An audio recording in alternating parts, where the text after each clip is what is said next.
நேயர்கள் அனைவருக்கும் வணக்கம். சக்தி ஜோதிடம் வழியாக உங்களை சந்திப்பது உங்கள் வழிகாட்டி ஜோதிடர் கண்ணன். கைரேகை கருத்துக்களை மிக எளிமையாக உங்கள் கையை பார்த்தவுடன் புரியும்படி கற்றுக் கொடுத்து கொண்டு வருகிறோம். பாருங்கள், பார்த்து பயன்பெறுங்கள். புதுசாக நம்ம சேனலை பார்க்குறவங்களால சப்ஸ்கிரைப் பண்ணிங்க, உங்கள் ஃப்ரெண்டுகளுக்கும் ஷேர் பண்ணி பயன்பெறுங்கள். முழுமையாக இந்த காணொலியை பார்த்தீங்கன்னா உங்களுக்கு புரியும். ஏன்னா இன்றைக்கி முக்கியமான தலைப்பு, அதாவது ஒரு கைரேகையை நம்ம போட்டிருக்கோம். அந்த கைரேகைக்கு பலன் காண போகிறோம். இது வரைக்கும் ஒவ்வொரு ரேகை உள்ள பலன், அதிர்ஷ்டக்குறி, இந்த மாதிரி ரேகைகள் எப்படி இருந்தால் என்ன பலன்னு பார்த்தோம்.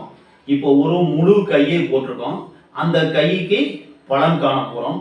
எப்படி காண போகிறோம் அப்படிங்கிறத நம்ம ஆரம்பத்திலேருந்து முழுமையாக நீங்கள் பார்த்தீங்கன்னா உங்களுக்கு யூஸ்ஃபுல்லாக இருக்கும். முதல்ல பார்க்குறவங்க சப்ஸ்கிரைப் பண்ணிங்க. அடுத்து நிறைய காணொலிகள் வர இருக்குது. ஒரு கையை பார்க்குறோம். இப்போ இது ஒரு நபருடைய கைரேகை. இதை பார்த்தோம்னா ஒன்றுமே புரியாது. இப்போ ஒவ்வொரு ரேகையாக ஆராய்ச்சி பண்ணணும். இன்னும் சொல்ல போனால் 2 கையையும் பார்க்கணும். ரைட்டு லெஃப்ட் 2 கையையும் பார்க்கணும். ஏன் சார் 2 கையும் பார்க்கணும்? பெண்களுக்கு இடது கை, ஆண்களுக்கு வலது கைன்னு சொல்லியிருக்காங்களே. உண்டு, ஆண்களுக்கு வலது கையும் பார்க்கணும், பெண்களுக்கு இடது கையும் பார்க்கணும்.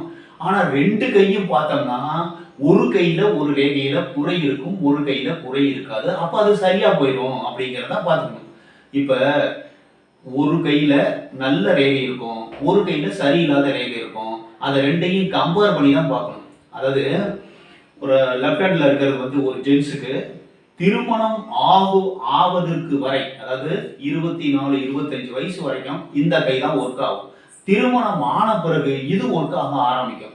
ஆக மொத்தம் ஆரம்பத்தில் ஒரு மேப்பு போட்டு ஒரு வீடு கட்டுறோம், ஒரு ப்ளூ பிரிண்ட் மாதிரி இந்த கையே. இது திரும்ப எக்ஸ்டெண்ட் பண்ணி கொஞ்சம் கட்டுவோம், திரும்பவும் வளரும். அந்த மாதிரி இருக்கிறது ரைட் ஹேண்டு. 2 கையையும் பார்த்து தான், ஆணுக்காய் இருந்தாலும் பெண்ணுக்காய் இருந்தாலும் 2 கையும் பார்த்து பலன் எடுக்க வேண்டும். முதல்ல ஒரு நபர் வராருன்னா அவருடைய வயது என்ன, ஆணா பெண்ணா என்பதை தெரிந்து கொள்ள வேண்டும். அவருடைய வயது 48, அவர் ஒரு ஆண்.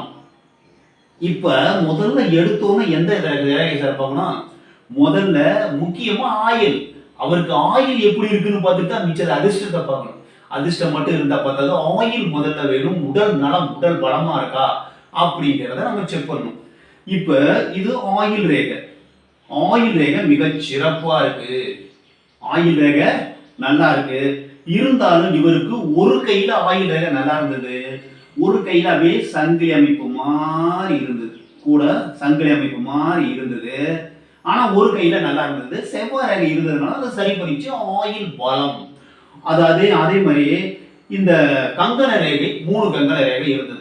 அப்ப அவருக்கு ஆயில் 80 வயசுன்னு முடிவு பண்ணிட்டான். இப்படிதான் கண்டுபிடிக்கணும். ஆயில் 2 கையும் பார்த்து, ஆயில் ரேகை ஒரு கையில கரெக்டா இருக்குது, இப்படி நல்லா வருது, ஒரு கையில சங்கிலி தொடர்பு மாதிரி வந்தது. அப்ப ஆயில் நல்லா இருக்கு, செவ்வாய் ரேகை இருக்கிறதுனால ஆயிலுக்குள்ளே எந்த விதமான பிரச்சனையும் கிடையாது, ஆயில் நல்லா இருக்குன்னு நம்ம முடிவு பண்ணிட்டோம். அதுக்கப்புறம் புத்தி ரேகையை பார்க்கிறோம். புத்தி ரேகை நல்லா சிறப்பா இருக்கு. புத்தி ரேகை இங்க ஆரம்பிச்சு இது வரைக்கும் வந்துருச்சு. இது ஒரு சதுரமும் இருக்கு. அப்ப புத்தி பாதுகாப்பை குறிக்கக்கூடியது. இவர் நன்றாக படித்து ஒரு 2-3 பட்டப்படிப்பு வரைக்கும் படித்து ஒரு மிகப்பெரிய ஒரு ஆசிரியராக பணியாற்றி கொண்டிருந்தார். இவருக்கு புத்தி ரேகை, புத்தி பலம், புத்தி ரேகை பலமாக இருக்கிறது. நல்ல புத்தியை கொண்டு நிறைய படிச்சு நல்ல ஒரு நபராக, அறிவாளியாக, அறிவு திறமையாக இருந்தார் நம்ம சொல்லிடுறோம். அதுக்கப்புறமா இறுதி ரேகையை பார்க்கிறோம். இறுதி ரேகை எங்க சார் இருக்கு? இங்க ஆரம்பிச்சு இங்க போய் லாஸ்ட் வரைக்கும் போய் முடிஞ்சிருச்சு, கடல்ல போய் முடிஞ்சிருச்சு. அப்படிங்கும் போது அவர் இந்த ரேகையிலும் இறுதி ரேகையிலும் ஒரு கையில நல்லா இருக்கு, ஒரு கையில இப்படி சங்கிலி தொடர்பா அப்படியே இருந்தது. ஒரு கையில நல்லா இருக்கனால இருதய பலம். இன்னும் சொல்ல போனா பாசம் அதிகமாக இருக்கிறார். பாசத்தோடு மனைவி மேலு, மக்கள் மேலு, வேற யார் பார்த்தாலும் அவர்கள் மேலு அளவுக்கு அதிகமான பாசமா இருக்கிறாருங்கிறத நம்ம கண்டுபிடிச்சோம் இறுதி ரேகை கொண்டு. இறுதி ரேகையில திரிசூல அமைப்பு இருக்கு பாத்தீங்களா? திரிசூல அமைப்பு இருக்கும் போது ஆன்மீக ரீதியா ஆன்மீக ஈடுபாடு அவருக்கு இருந்தது அப்படின்னு நம்ம கண்டுபிடிக்கிறோம், சொல்றோம். ஆமா, ஆன்மீக ஈடுபாடு உண்டுட்டாரு. அதுக்கப்புறமா இந்த இறுதி ரேகை நேர போய் இங்க முடிஞ்சதுனால, அதாவது இவர் சொல்றது கரெக்டுன்னு நினைப்பாரு. அந்த ஒரு நினைக்க வைக்கக்கூடியது இந்த ரேகையோட அமைப்பு. அதாவது இங்கிருந்து ஆரம்பிச்சு இங்க போய் முடியும் போது அந்த லாஸ்ட் எட்ஜ் வரைக்கும் போகும்போது வேலை செய்யும் போது நல்லா கரெக்டா செய்யணும்னு நினைப்பாரு. அதுல தவறு வராம பார்த்துப்பாரு, வேலையை ப்ராப்பரா செய்வாரு. அவருக்கு கீழே வேலை செய்யறவங்கள கரெக்டா செய்யுமாறு அறிவுறுத்துவார். இவர் சொல்றதான் அடுத்தவங்க கேட்க முடியும், அடுத்தவங்க சொல்றதை இவர் கேட்க மாட்டார். இது ஒரு அமைப்பு. புத்தி ரேகையும் இது மாதிரி இருந்ததுன்னா 4 பேருக்கு புத்தி சொல்லக்கூடிய அறிவுரை செல்லக்கூடிய ஒரு ஆசிரியராக இருந்தார். ஆனா அடுத்தவங்க சொல்றதை இவர் கேட்க மாட்டார். இந்த ரேகை ரெண்டும் நல்லா போயிடுச்சுன்னா அடுத்தவர்கள் சொல்வதை ஏற்றுக்கொள்ள மாட்டார். இவருக்கு சரின்னு பட்டா சரி, தவறுன்னு பட்டா தவறு. இந்த மாதிரி கைரேகை அமைப்பு, கைரேகையில ஆயிரக்கணக்கான லட்சக்கணக்கான கைரேகைகள் இருக்கு. ஒவ்வொரு கைக்கும் பலன்கள் மாறுபடும். இந்த ரேகையை பொறுத்தவரை இந்த 2 ரேகையும் நல்லா ஃபுல்லா வந்துருச்சுன்னா யார் சொல்றதையும் கேட்க மாட்டாங்க, இவங்க சொல்றதை அடுத்தவங்க கேட்பாங்க. இவர் ஒரு ஆசிரியராக இருந்தால் மக்களுக்கு, அதாவது மாணவர்களுக்கு நல்ல அறிவுரை கூறி நல்ல ஒரு விதமாக இருந்தார் அப்படிங்கிறத நம்ம தெரிஞ்சுக்கலாம். புத்தி ரேகை நல்லா இருக்கு, இறுதி ரேகை நல்லா இருக்கு. அப்ப அடுத்தவங்க சொல்றதை இவர் கேட்க மாட்டார். இப்ப விதி ரேகைக்கு வந்துருவோம். விதி ரேகை உள்ளங்கையில இருந்து தான் ஆரம்பிக்குது. அப்படிங்கும்போது இளமையில கஷ்டப்பட்டா ஒரு கையில விதி ரேகை ஆயுள் ரேகையில இருந்து ஆரம்பிக்குது, ஒரு கையில உள்ளங்கையில இருந்து ஆரம்பிக்குது. அப்படிங்கும்போது பாதி வயசு வரைக்கும் கஷ்டப்பட்டார். அதாவது குறைஞ்சது ஒரு 27 வயசு வரைக்கும் மிக கடுமையான கஷ்டப்பட்டு படிச்சு வாழ்க்கையில முன்னுக்கு வந்தார். அதுக்கப்புறம் ஜாபுக்கு போனார். ஜாப்ல நல்ல ஒரு பேர் புகழ் செல்வம் செல்வாக்கோட நல்லபடியா இருக்கிறார். ஆனாலும் அவருக்கு ஒரு 47 அந்த வயசுல பொருளாதார தடை வருது. ஏன் வருது? இந்த இடத்துல விதி ரேகை நின்று போகுது. அதுக்கப்புறம் கொஞ்ச நேரம் கழிச்சு 52ல இருந்து அந்த விதி ரேகை ஆரம்பிக்குது. அந்த ஒரு 2-3 வருஷம் அவருக்கு பொருளாதார தடை ஏற்பட்டு இருக்கு அப்படிங்கிறத நம்ம கண்டுபிடிக்கிறோம். அவர் அது வரைக்கும் நிறைய சம்பாதிச்சு வச்சிருக்காரு, நல்ல ஒரு புகழோட இருக்கிறாரு. அதை வச்சு அப்படியே மெயின்டைன் பண்ணிட்டு போயிட்டு இருக்கணும். இந்த மாதிரி எந்த வயதில் உங்களுக்கு விதி ரேகை நின்று போகிறதோ அந்த வயதில் உங்களுக்கு பொருளாதாரம் நின்று போயிடும். பொருளாதார தடை ஏற்படுவதற்கு வாய்ப்பு உண்டு. அந்த வயசை நம்ம கணக்கு பண்ணணும். இப்போ இது வரைக்கும் 30, இது வரைக்கும் 50, இது வரைக்கும் 70 அப்படி கணக்கு பண்ணணும். அப்படிங்கும்போது இந்த வயதுல ஒரு 37, 47, இது 30, இது 47 வயசுல உங்களுக்கு பொருளாதார தடை வந்தது. அதுக்கப்புறம் 50, 52 வயசுல இருந்து அவருக்கு நல்ல வருமானம் வர ஆரம்பிச்சிருக்கு. இன்னும் சொல்ல போனா இந்த விதி ரேகையில ஒரு கிராஷ் மாதிரி இருக்கு பாத்தீங்களா, விபத்து ஏற்படுவதற்கு வாய்ப்புகள் உண்டு. வண்டியில இருந்து கீழே விழுவுறது, இந்த மாதிரி வண்டி வாகனத்துல போகும்போது எச்சரிக்கையா இருக்கணும்னு சொன்னோம். அது வண்டியில போயிட்டு நான் கீழே விழுந்துட்டேன் அப்படின்னாரு. அது ஒரு எச்சரிக்கையா இருக்கேன். எப்பயுமே வண்டி வாகனத்துல போகும்போது எச்சரிக்கையா இருக்கிறதுக்கு வாய்ப்பு இருந்தா அந்த மாதிரி பிரச்சனை வராம தப்பிச்சிடலாம். அதுக்கப்புறமா நம்ம சூரிய ரேகையை பார்க்கலாம். சூரிய ரேகை லைட்டா தான் இருக்கு.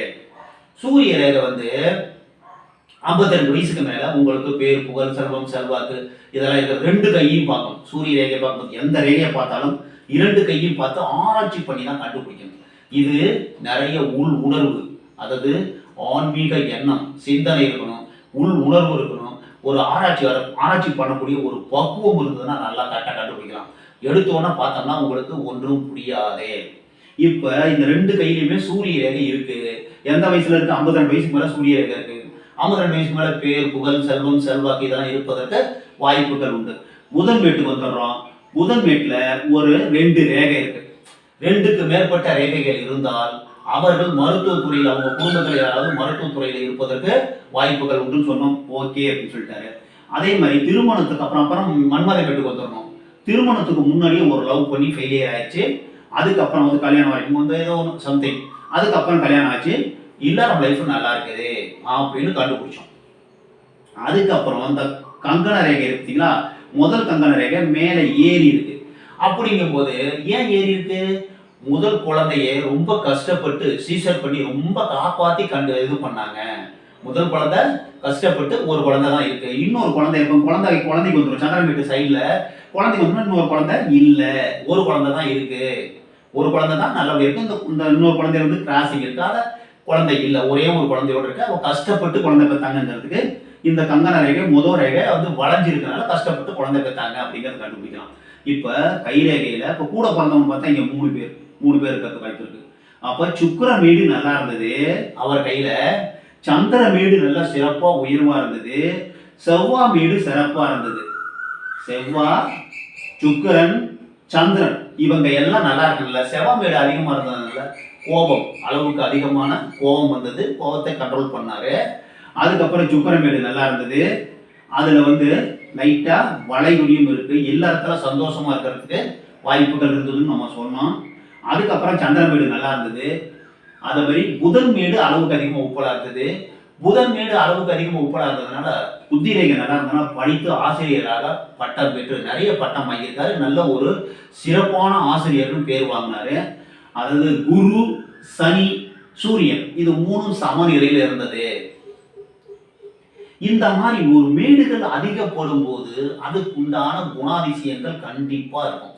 செவ்வாய் அதிகமானா கோபம் அதிகமாக இருக்கும். வீரம், வீரியம், நிலபலம் இதெல்லாம் சம்பாதிக்கணுங்கிற எண்ணம் வரும். பூமிக்காரர்களால பூமி சம்பாதிக்கணுங்கிற எண்ணம் வரும். அதை சம்பாதிச்சிருவாங்க. அதே மாதிரி சுக்கிரமேடு, சந்திரமேடு உயர்வா இருந்தா சேவை மனப்பான்மை அதிகமா இருக்கும். மக்களுக்கு சேவை செய்யணும், தொண்டு செய்யணும், அந்த தொண்டு உள்ளம் வந்துடும் அவருக்கு.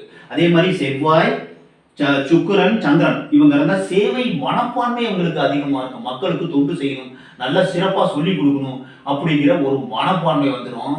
ரேகை ரெண்டு கையும் நம்ம பார்க்கணும். ரெண்டு கையிலையும் புதன் வீடு நல்லா இருந்ததுனால பணம் சம்பாதிக்கணும். ஆனா நேர்மை, உண்மை, சத்தியம், புத்தி ரேகையை பார்க்கணும்.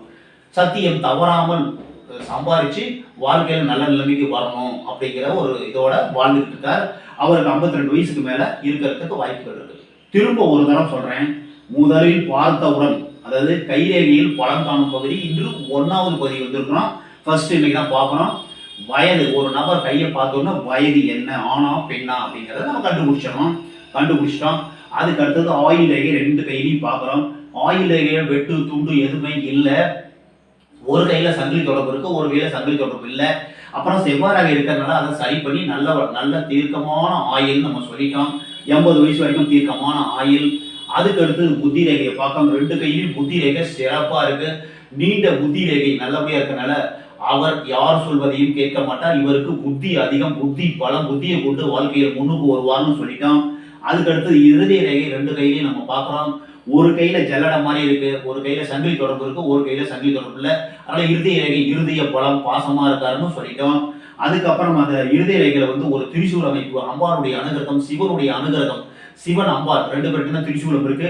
அதனால அவங்களுடைய அனுகிரகம் ஆன்மீக ரீதியா இருப்பதற்கு வாய்ப்பு உண்டு நம்ம சொல்லிட்டோம். அதுக்கப்புறம் இந்த இறுதி ரேகை நேரா போய் கடல்ல விழுந்ததுனால இவருக்கு ஒரு அதிகாரம், ஒரு ஆன்மீகம், அதாவது பிடிவாதம் அதிகமா இருக்கும். இவர் சொல்றதான் கரெக்ட் அப்படின்னு நினைப்பாருன்னு சொல்லிட்டோம். புத்திரேகம் இறுதிரேகம் இந்த மாதிரி இருந்தா அவர் யார் சொல்வதையும் கேட்க மாட்டார், யாருக்கும் கட்டுப்பட மாட்டார். இவர் சொல்வதை தான் அடுத்தவர்கள் கேட்க வேண்டும் அப்படிங்கிறத நம்ம முடிவு பண்ணிட்டோம்.